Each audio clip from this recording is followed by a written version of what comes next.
MPs and senators got a chance today to question the Prime Minister's Supreme Court nominee, Nicholas Kasirer, will be filling the seat left vacant by retiring Justice Clément Gascon. The CBC's Janice McGregor followed today's hearing. She joins us now. Hi, Janice. Hello. So what happened in this hearing? Well, if there's anything controversial about this guy, if there's anyone out there that doesn't like him or thinks some of the things he's written in the past aren't very good, we certainly didn't hear about it today. There was a lot of almost love in the room for this guy, a lot of respect, a lot of admiration. It's interesting, he was the dean of McGill's law school. Worth noting, also a prof at that law school, our current justice minister, a graduate of that law school, the head of the Justice Committee.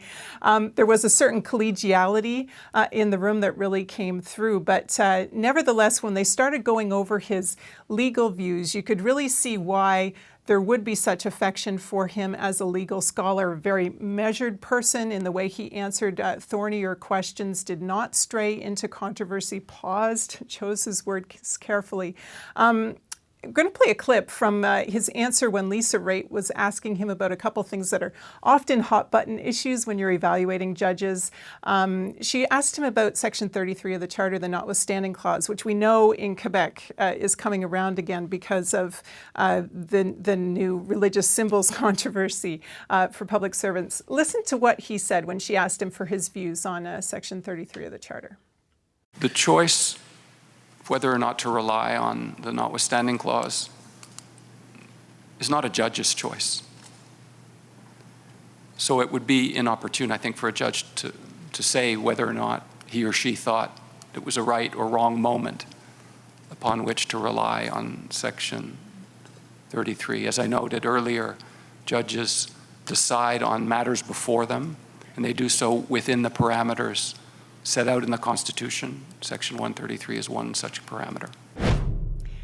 That's really the way he answered a lot of questions here. They tried to ask him about, activist judges. He pushed back. He said, nope, policy, that's Parliament's job. He really did not take the bait there at any point in time. What more can you tell us about him?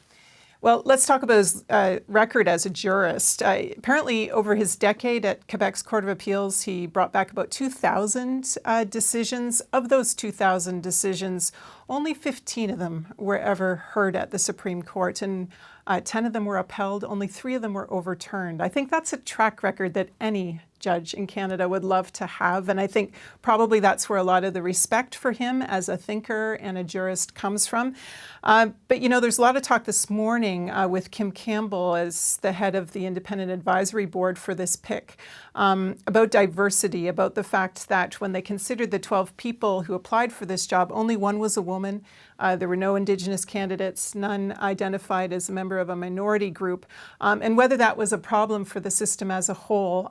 He is, yes, another white guy from Montreal, but in his answers today, he did definitely show a real appreciation for minority rights, for some of these issues that we know will be very important to this court, things like Indigenous rights going forward. So, yeah, he's a white guy from Montreal, but he's a pretty woke one if you listen to the way he answered the questions today. Understanding line of questioning, though, about the lack of diversity among the applicant pool, for sure. Yes, absolutely. Right. Thanks, Janice. CBC's Janice McGregor.